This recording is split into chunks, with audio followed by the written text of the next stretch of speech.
Hi, this is the review of the Tesla Model Y 2026 model, also known as Model Y Juniper. And as you can see, the striking change is going to be at the front and then at the back. And I'm going to show you the back in a minute. But why going to the back? If you look at this vehicle from the side, it looks exactly like the older version Model Y. And this is the back. It has a light bar. You see how the light bar looks? So what are the changes that this car recorded? Apart from this subtle front and the rear end change, this car drives smoother than the previous range, and all thanks to the tire that Tesla has added to, and I believe that they also worked at all the tire components to make sure that this car rides pretty much well as expected. Then in the front trunk, the change that we also have is actually two changes when I open the front trunk. And you will see in the previous one, the wiper fluid was here, but now Tesla has moved it here for a more convenient access. And when you also look deeper now, we have a way to open this to drain out, which means that if you want, you can put in some drinks here and then put in some ice on top of it. And when you are done with the cooling of the stuff, you just open it to dry away. Other than that, every other thing looks pretty much the same. The major changes will be inside of the car. So let me open the trunk. This is also where you're gonna see another change. You now have power folding seats that when you press, everything goes down. And as you can see, when I pressed it, it went down. This is the button I pressed. When I press it again, it will come up.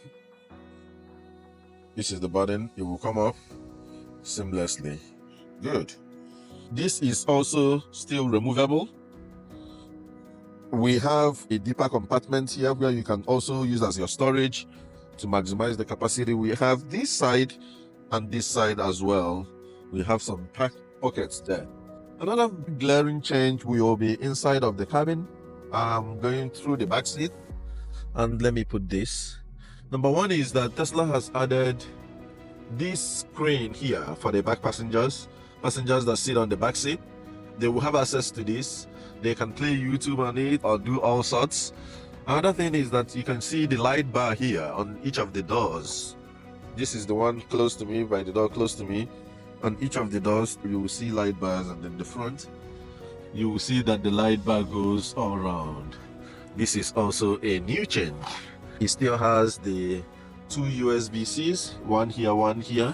The seat is cooling seats now in all of the seats, and also cooling and heated. Another thing is when you come to the front, usually the gear stock usually is here, but now Tesla has moved it around. You can access it from the screen. Yeah, so like I told you, I want to demonstrate to you how the auto shift works. You know, when you press it, when you enter the vehicle, it prompts you to enter your password. I will enter my password, and then it prompts you again through this blue sign to step on the brake. And then when I step on the brake, you can see my hand is not here, and the vehicle is now in drive, and it's saying press drive. So if I press my leg right now, the vehicle starts moving. Another thing is that, as you can see, the gear selector is now on the screen, so you can actually tap to park, and this UI is very intuitive. You can move it around to see the vehicle clearly. When I put my legs on the brake, it shows me that the brake lights are on. If I remove my leg, it removes it. If I put it again, it shows me that. So auto shift kicked in, but it is a very intuitive UI, I would say. UI. Yeah. Another place is that you can also find the gear selector on top of here. If you are not used to using the screen where your hazard lights are, you will find so P for park, R for reverse, N for neutral, and then D for drive, and it works very well. So what do we have here? We have different colors that we can set this light to. I can set it to a little blue, like you can see, it's now blue. I can set it to dark blue, you can see. You can set it to purple, as you can see. set it to red, set it to yellow, and right back to green. And you can make it dark green or light green. Put it maybe somewhere here. Yep. You can set it to white. It can turn white, but I usually like or prefer it to be green, so leave it here. Another thing to notice is that you see this car, it has very subtle features, like for example, if this car wasn't charging right now and I put my legs on the brakes, you will automatically start it to drive, because you will use the front and the back camera to determine that there is something at the back, which means I'm not going to go back, I'm going front. And that is also something that I love about this car. Is very intelligent. Though that it drives well, but I think it's A plus in terms of intelligence. Yeah, this is Sentry mode. You can turn it on, but I don't want to turn it on because of the battery consumption that comes with it. But you can see how the camera is very sharp and tech for you to see, in this case, the front and the back and the side. And as you can see here, it's showing you exactly where the camera is assessing from, and it is very, very sharp and clear. It tells you your side views. If you turn on the side mirror, you want to go left, it shows you the clear picture each time. Turn on this way, it shows you the clear picture each time.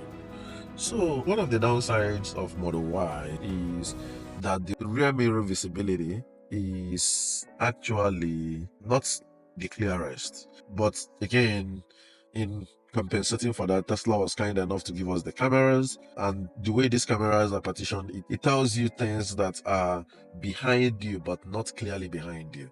But every now and then, as a good driver, you will have to make use of this mirror here to see your back, and it is actually very, very unclear, especially when you are driving at night. Even setting it to make sure you are capturing your back, many times I lose it and I just keep driving with the technology and the side mirrors. I'm okay with that.